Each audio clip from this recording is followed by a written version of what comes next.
오늘 우리에게 주신 하나님의 말씀은 로마서 15장 4절로 13절까지의 말씀입니다. 신약성경 로마서 15장 4절로 13절까지의 말씀 제가 봉독해 드리겠습니다. 무엇이든지 전에 기록된 바는 우리의 교훈을 위하여 기록된 것이니 우리로 하여금 인내로 또는 성경의 위로로 소망을 가지게 함이니라. 이제 인내와 위로의 하나님이 너희로 그리스도 예수를 본받아 서로 뜻이 같게 하여 주사 한 마음과 한 입으로 하나님 곧 우리 주 예수 그리스도의 아버지께 영광을 돌리게 하려 함이라. 그러므로 그리스도께서 우리를 받아 하나님께 영광을 돌리심과 같이 너희도 서로 받으라. 내가 말하노니 그리스도께서 하나님의 진실하심을 위하여 할례의 종이 되셨으니 이는 조상들에게 주신 약속들을 견고하게 하시고 이방인들도 그 긍휼하심으로 말미암아 하나님께 영광을 돌리게 하려 하심이라. 기록된 바 그러므로 내가 열방 중에서 주께 감사하고 주의 이름을 찬송하리로다 함과 같으니라. 또 이르되 열방들아 주의 백성과 함께 즐거워하라 하였으며 또 모든 열방들아 주를 찬양하며 모든 백성들아 그를 찬송하라 하였으며 또 이사야가 이르되 이새의 뿔이 곧 열방을 다스리기 위하여 일어나시는 이가 있으리니 열방이 그에게 소망을 두리라 하였느니라. 소망의 하나님이 모든 기쁨과 평강을 믿음 안에서 너희에게 충만하게 하사 성령의 능력으로 소망이 넘치게 하시기를 원하노라. 아멘. 이 말씀은 살아계신 하나님의 말씀입니다. 기도하겠습니다. 하나님 아버지, 이 시간 주님께서 주신 말씀으로 함께 은혜 나누기를 원합니다. 하나님 아버지, 이 시간 주님께서 주장하시고 말씀하여 주셔서 오직 하나님의 음성으로만 채워지게 하시고 주님께서 주시는 말씀을 따라 우리 또한 주님의 말씀으로 도전받고 결단하는 시간 되게 허락하여 주시옵소서. 모든 시간 주님께서 함께하여 주시고 말씀하여 주실 줄로 믿사오며 예수 그리스도의 이름으로 기도드리옵나이다. 아멘. 여러분, 우리는 누군가가 나를 자랑스러워하고요, 늘 내 편처럼 함께해 주기를 바랍니다. 누군가 나를 끝까지 포기하지 않았다라고 말해주기를 원하죠. 왜 그렇겠습니까? 우리 안에는 누군가로부터 용납받고 싶어하는 갈등, 갈망이 있기 때문입니다. 오늘 본문은 바로 그 용납에 대한 말씀을 하고 있습니다. 오늘 본문은요, 우리로 하여금 인내와 위로로 소망을 가지게 한다라고 말을 합니다. 본문에는 세 가지의 단어가 보이는데 인내, 위로, 소망. 이 단어가 나열된 순서는요, 그냥 적다 보니까 그냥 이렇게 적게 된 것이 아니고요, 아주 중요한 의미를 담아서 이 세 단어를 배열한 겁니다. 바울은 소망을 말하기 전에 먼저 위로를 말하고 있습니다. 죄인은 이미 죄로 인해서 고통 가운데 있기 때문에 먼저 위로가 주어져야 한다는 의미인 겁니다. 그래서 바울은 위로를 앞에 두고 그 다음에 소망을 말을 하고 있는 겁니다. 그런데 여러분, 우리는 종종 죄를 가볍게 생각을 합니다. 그러나 죄는 결코 가벼운 것이 아니죠. 어느 날 한 사람이요, 공동체 리더들과 함께 식사를 마치고 나오다가 어떤 공원에 있는 조각 작품을 보게 되었답니다. 근데 그 조각은요, 머리에 큰 나무를 이고 있는 사람의 모습이었다라는 거죠. 근데 처음에는 이 수많은 작품 중에 조금 독특함이 있는 작품 정도로만 그렇게 생각이 되었었답니다. 근데 자세히 보니까요, 그 작품 속에 숨겨진 고통이 느껴지기 시작을 하더라는 거죠. 그 작품의 모습은요, 몸보다도 훨씬 큰 나무가 머리 위에 놓여져 있는 모습이었습니다. 근데 이 머리 위에 놓인 나무의 무게가 점점 감당하기가 어려운 무게로 느껴지기 시작한 것 같았던 겁니다. 작품을 접한 그 사람은요, 처음에 이러한 생각을 했다고 합니다. 이 이 나무가 처음부터 머리 위에 있었던 것이 아니라 아마 작은 씨앗 하나가 이 머리 위에 떨어졌을 거야. 그러니까 처음에는 뭐 아무 문제 없었겠지. 그리고 별일 아는 듯이 그 씨앗이 그냥 뭐 자라도록 뭐 어떻게 되든 간에 신경 쓰지 않도록 그냥 두었을 거야. 근데 그것이 자라기 시작을 했을 거고 조금씩 자라더니 어느 순간 큰 나무가 되었을 것이고 또 이제는 고개를 들 수 없을 만큼 무거워졌을 거라 생각을 한 겁니다. 그러니 게으르면 안 된다라는 것을 표현한 것 같은 작품이다라고 이 사람은 생각을 했던 겁니다. 이게 보면 어찌 보면 뭐 엉뚱한 상상일 수도 있을 것 같지만요. 작품을 보면서 나름 작가의 의도를 해석하려는 의도에서 나온 상상이었을 겁니다.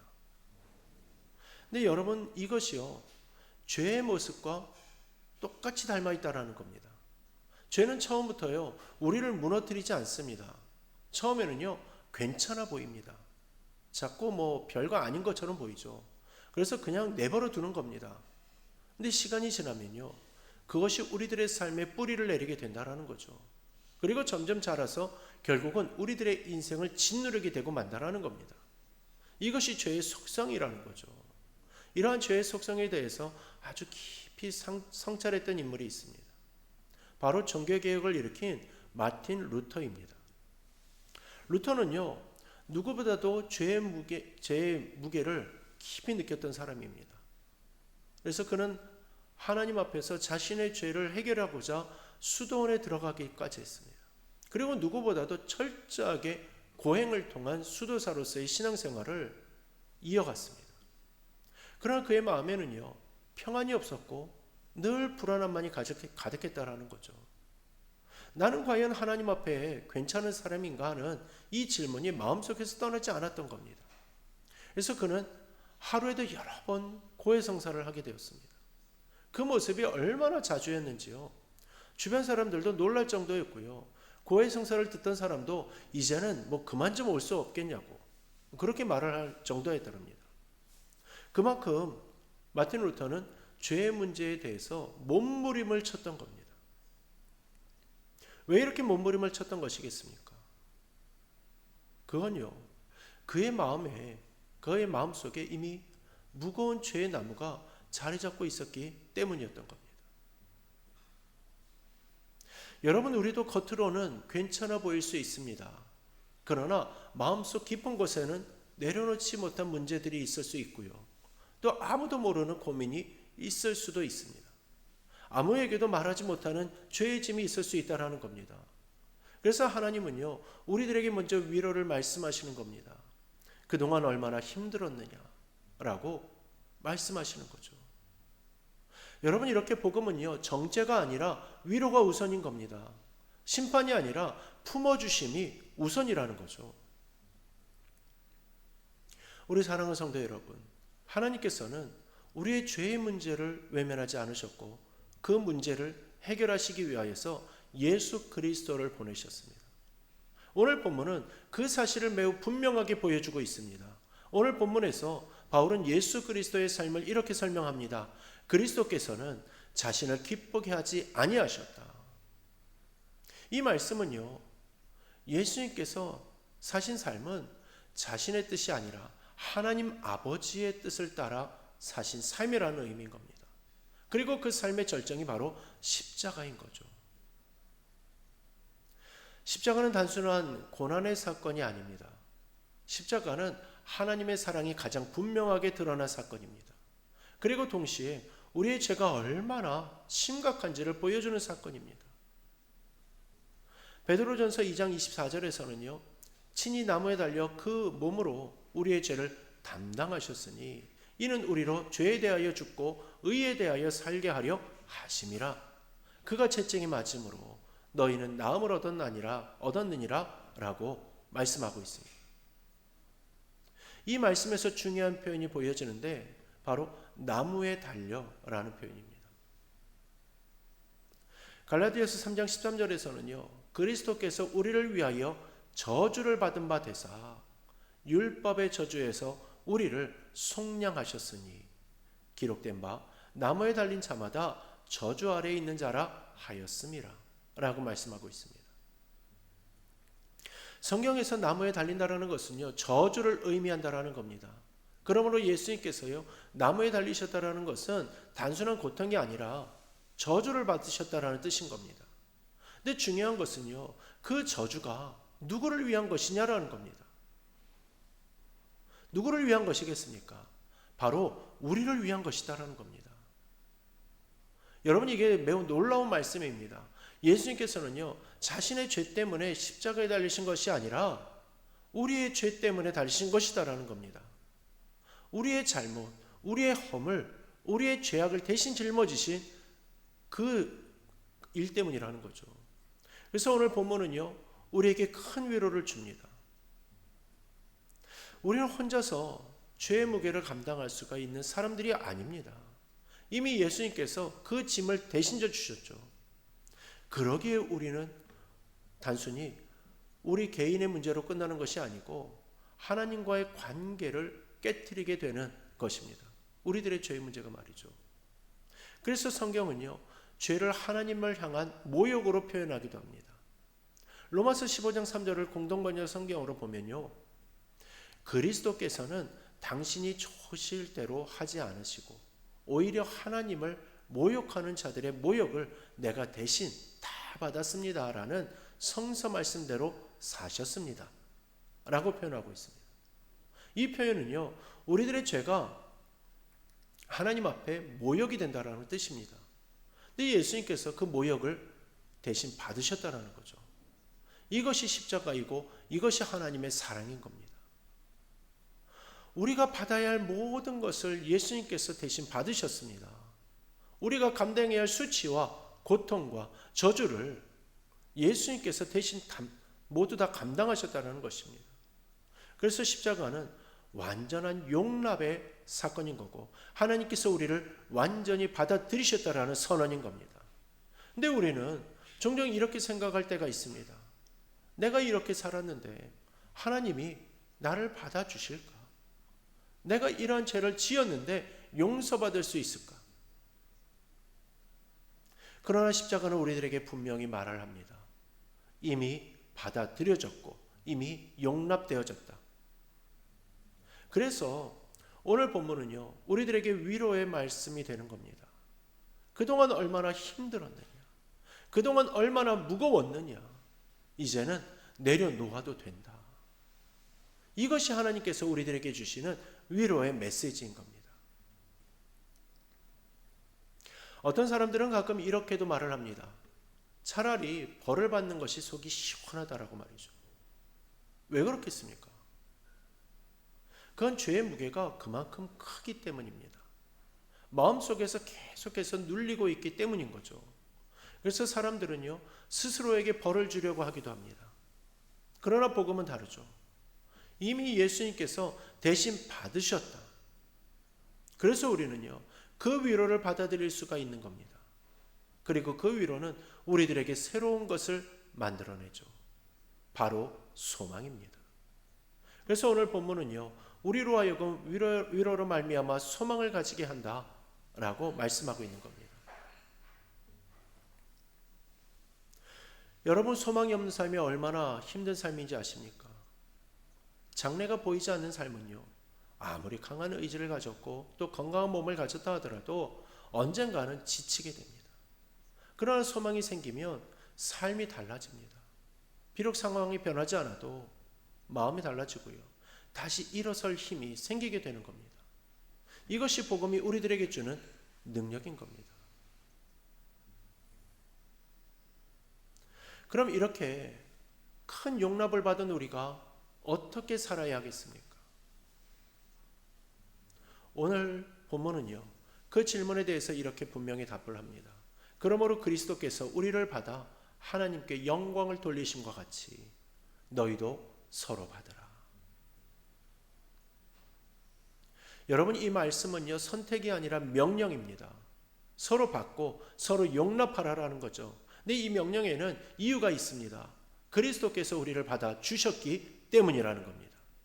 우리가 먼저 받은 사랑이기 때문에 이제는 주는 사람이 되어야 한다는 겁니다.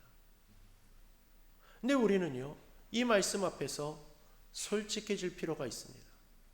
용납이라는 것이 결코 쉬운 것이 아니라는 거죠. 특히 상처를 줄 사람을 용납하는 것은요, 더욱더 어렵습니다. 마음속에 아직 풀리지 않는 감정이 있기 때문이고요. 억울함이 있기 때문이겠죠. 그래서 우리는요, 종종 이렇게 말을 합니다.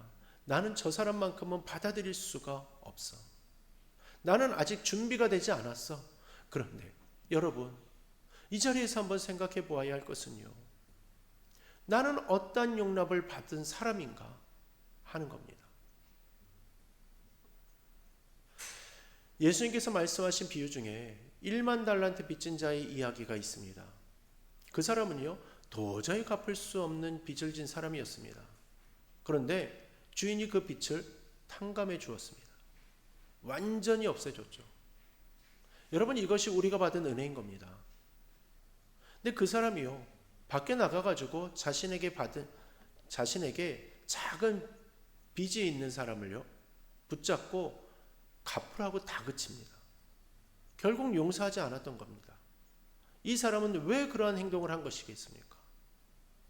그건요, 자신이 받은 은혜를 잊어버렸기 때문인 겁니다. 우리가 누군가를 용납하지 못할 때 대부분의 이유는 바로 여기에 있는 겁니다. 내가 받은 용납을 잊어버린 것이죠. 그래서 오늘 본문은요, 우리들에게 다시 상기시켜 줍니다. 그리스도께서 너희를 받아주셨다. 그 사실을 기억하라라는 겁니다. 여러분, 용납은 감정에서 시작되지 않고 기억에서 시작이 됩니다. 내가 어떠한 은혜를 받았는지를 기억할 때 우리의 태도가 달라지기 시작하는 거죠. 물론요, 감정이 쉽게 따라오지 않을 수도 있습니다.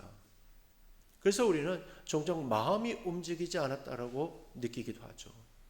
그럴 때 우리는 억지로 감정을 바꾸려고 하기보다 하나님께 나아가야 하는 겁니다. 하나님, 제 마음이 아직 준비되지 않았습니다. 라고 솔직하게 고백할 수 있어야 한다는 겁니다. 그러면 하나님께서 우리들의 마음을 조금씩 바꾸어 가실 겁니다. 오늘 본문은요, 하나님을 인내와 위로의 하나님이라고 말씀합니다. 하나님은 우리를 기다려 주시는 분이시다는 거죠. 우리가 변화되어지는 과정을 인내로 함께 하시는 분이십니다. 그래서 하나님은요, 우리를 포기하지 않으시고 끝까지 붙들어 주십니다. 바로 그 하나님을 우리가 믿고 있기 때문에 우리도 포기하지 않고 살아갈 수가 있는 겁니다. 그리고 조금 더디더라도 멈추지 않고 나아가면 되는 것이죠. 그래서 용납은요, 한 번의 결단으로 끝나는 것이 아니라 계속되어지는 순종의 결과물인 겁니다. 그러게 하나님께서 우리를 인내로 품어주신 것처럼 우리도 그렇게 살아가야 하는 겁니다. 오늘 용납하고 내일 또 용납해야 합니다. 그리고 그러한 중에 다시금 마음이 불편해지실 수도 있을 겁니다. 그럴 때마다 우리는 다시금 십자가를 바라보아야 합니다. 예수님께서 나를 어떻게 받아주셨는지를 기억해야 하는 거죠. 그러면 우리들의 마음이 조금씩 풀리기 시작할 겁니다.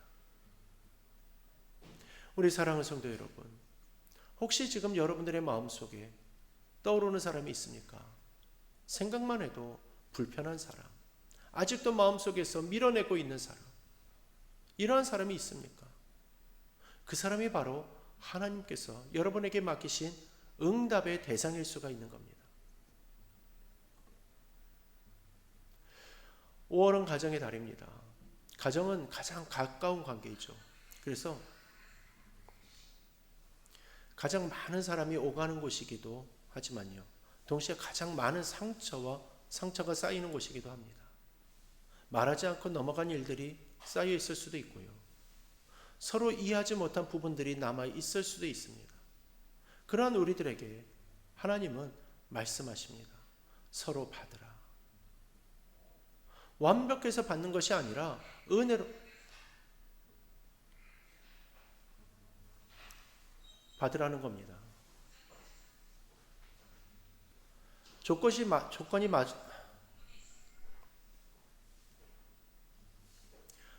맞아서 받는 것이 아니라 이미 받은 은혜 때문에 받으라는 거죠. 이것을 가정에서 먼저 시작을 하시기를 바랍니다.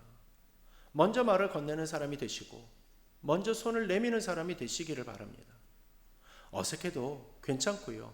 완벽하지 않아도 괜찮습니다. 그 작은 시작이 관계를 바꾸게 될 것입니다. 교회도 마찬가지죠. 우리는 서로 다른 사람들이 모인 공동체입니다. 생각도 다르고 성격도 다르죠. 그래서 때로는 오해가 생기기도 하고요. 마음이 상하기도 합니다. 그럴 때 우리가 선택해야 할 길은 분명합니다. 서로 받으라는 말씀 따라서 서로를 용납하며 받아야 하는 겁니다. 받아들이는 공동체가 될 때 교회는 건강해지게 되죠. 정죄가 아니라 회복이 일어나게 되는 겁니다. 그리고 우리가 서로를 받아들일 때에 하나님께 영광이 되는 줄로 믿습니다. 우리 사랑하는 성도 여러분, 이제 우리는 마지막으로 소망에 대해서 생각해 보려고 합니다. 오늘 본문은 이렇게 말씀합니다. 소망의 하나님이 모든 기쁨과 평강을 믿음 안에서 너희에게 충만하게 하사 성령의 능력으로 소망이 넘치게 하시기를 원하노라. 하나님은 소망의 하나님이십니다. 그러기에 하나님께서 우리들에게 주시는 것은 절망이 아니라 소망입니다. 그 소망은 어디에서 시작되는 것이겠습니까? 바로 십자가입니다. 죄의 용서를 경험한 자리에서 소망이 생기게 되는 거죠. 왜냐하면 더 이상 과거에 묶여 살지 않아도 되기 때문이고요. 더 이상 죄의 무게에 눌려 살지 않아도 되기 때문인 겁니다. 그리고 우리가 받은 용납은 단순히 과거의 문제를 해결하는 데서 끝나지 않습니다. 그 용납은 우리의 미래를 바꿔 놓습니다. 그러기에 이제 우리는 새로운 삶을 살아갈 수가 있고 다시 시작할 수 있습니다. 다시 관계를 세울 수 있고 다시금 사랑할 수 있는 겁니다. 이것이 바로 소망인 겁니다. 근데 이 소망은요, 혼자만 누리는 것이 아닙니다. 공동체 안에서 더 풍성해지게 되어 있습니다. 우리가 서로를 용납할 때 이 소망은 더 크게 자라게 된다는 겁니다. 서로를 정죄하는 공동체에서는요, 소망이 자라기 어렵습니다. 그러나 서로를 받아들이는 공동체에서는 소망이 넘치게 됩니다. 그래서 하나님은요, 우리를 통해 이 소망이 흘러가기를 원하시는 겁니다. 하나님은 우리가 방황할 때에도 포기하지 않으셨고 우리가 넘어질 때에도 여전히 우리를 붙들고 계셨습니다. 그래서 오늘 우리가 이 자리에 있는 겁니다. 이 은혜를 기억한다면 우리들의 삶은 달라질 수밖에 없습니다. 그러기에 이제 우리는 누군가를 기다려주는 사람이 되어야 합니다. 누군가를 포기하지 않는 사람이 되어야 하는 겁니다. 누군가를 받아주는 사람이 되어야 한다는 겁니다. 혹시 아직도 마음속에 내려놓지 못한 사람이 있으십니까? 그렇다면 오늘 결단하십시오. 그리고 하나님 앞에서 이렇게 기도하시기를 바랍니다. 하나님, 내가 받은 용납을 기억하게 하여 주십시오. 그리고 나도 그 사람을 받아들이게 하여 주십시오. 이렇게 기도할 때 이 기도가 우리의 삶을 바꾸게 될 것입니다. 또한 기도를 통하여서 가정이 바뀌게 될 것이고 교회가 바뀌게 될 것이며 또한 관계가 회복되기 시작할 것입니다. 우리 사랑하는 성도 여러분, 불완전한 우리들에게는 완벽이란 있을 수 없습니다. 그러나 방향은 분명해야 합니다. 그 방향은 용납으로 나아가는 방향입니다. 십자가를 바라보는 방향인 겁니다. 그 길을 걸어갈 때에 하나님께서 우리를 도와주실 것이고 성령께서 우리의 마음을 움직여 주실 것입니다. 또한 그러한 가운데에 우리는 조금씩 변화될 수 있을 것입니다. 그러기에 십자가가 우리를 용납하셨음을 믿고 이제 우리가 서로를 용납하는 삶으로 나가야 할 것입니다. 그럴 때 하나님께서 기뻐하실 것입니다. 또한 그럴 때에 우리들의 삶에 진정한 기쁨과 평강이 임하게 될 것이고 우리의 공동체의 소망이 넘치게 될 것입니다. 이 은혜가 여러분들의 삶 가운데 충만히 임하시기를 바랍니다. 그리고 소망의 하나님께서 여러분들의 마음에 기쁨과 평강을 가득히 채워주시기를 바랍니다. 그래서 성령의 능력으로 소망이 넘치는 삶을 살아가시기를 주님의 이름으로 축원합니다. 이제 말씀을 붙들고 회개와 결단의 자리로 나아가겠습니다. 오늘 말씀을 통하여서 우리는 십자가가 우리를 얼마나 깊이 용납하셨는지를 함께 나누었습니다. 그리고 이제는 우리가 서로를 용납하는 삶으로 나아가야 한다라는 도전을 받았습니다. 이 시간 말씀을 마음에만 두지 마시고 하나님 앞에 가지고 나아가기를 원합니다. 그래서 하나님께 도우심을 구해야 합니다. 특별히 세 가지를 놓고 함께 기도했으면 좋겠습니다. 먼저는 내가 받은 용납의 은혜를 다시금 깊이 깨닫게 달라고 기도하시기를 바랍니다. 두 번째로 아직도 마음에서 내려놓지 못한 사람을 하나님 앞에 올려드리면서 그 사람을 용납할 수 있는 마음을 달라고 기도하시기를 바랍니다. 세 번째로 우리들의 가정과 교회가 서로를 받아들이는 공동체가 되게 달라고 기도하시기를 바랍니다.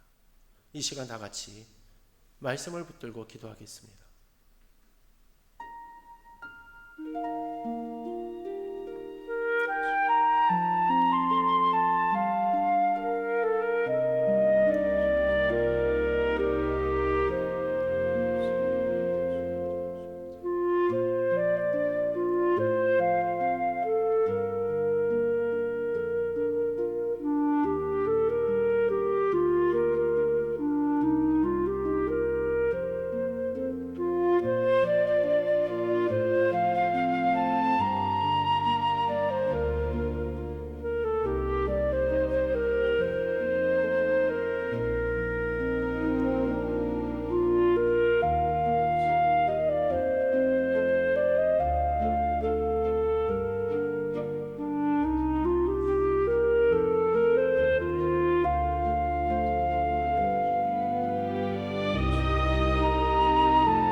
사랑과 은혜가 풍성하신 하나님 아버지, 오늘도 귀한 말씀을 통하여서 우리를 불러주시고 깨닫게 하여 주심에 감사드립니다. 우리가 얼마나 큰 용납을 받은 사람들인지를 다시금 알게 하여 주시니 또한 감사합니다. 우리는 연약하고 부족하여 쉽게 판단하고 쉽게 정죄하며 살아왔음을 고백합니다. 하나님, 우리가 받은 은혜를 잊지 않게 하여 주시고 십자가를 통하여서 우리를 끝까지 받아주신 그 사랑을 늘 기억하게 하여 주옵소서. 그리고 하나님, 우리들의 마음을 만져주시기를 원합니다.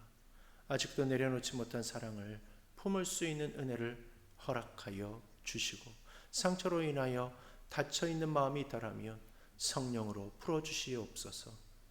또한 미움이 있는 자리마다 용납이 흘러가게 하여 주시고, 우리의 가정이 서로를 이해하고 받아들이는 공동체가 되게 하여 주시며, 우리의 교회가 정죄하는 공동체가 아니라 회복과 사랑이 있는 공동체가 되게 하여 주시옵소서. 그리하여 기쁨과 평강을 충만하게 부어주시고 성령의 충만함으로 날마다 소망이 넘치는 삶을 살아가게 하여 주시옵소서.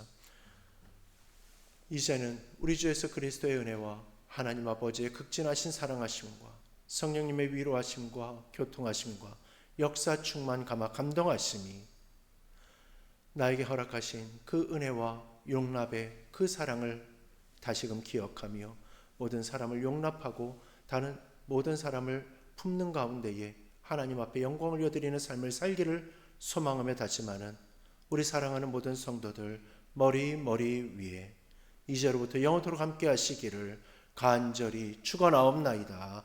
아멘.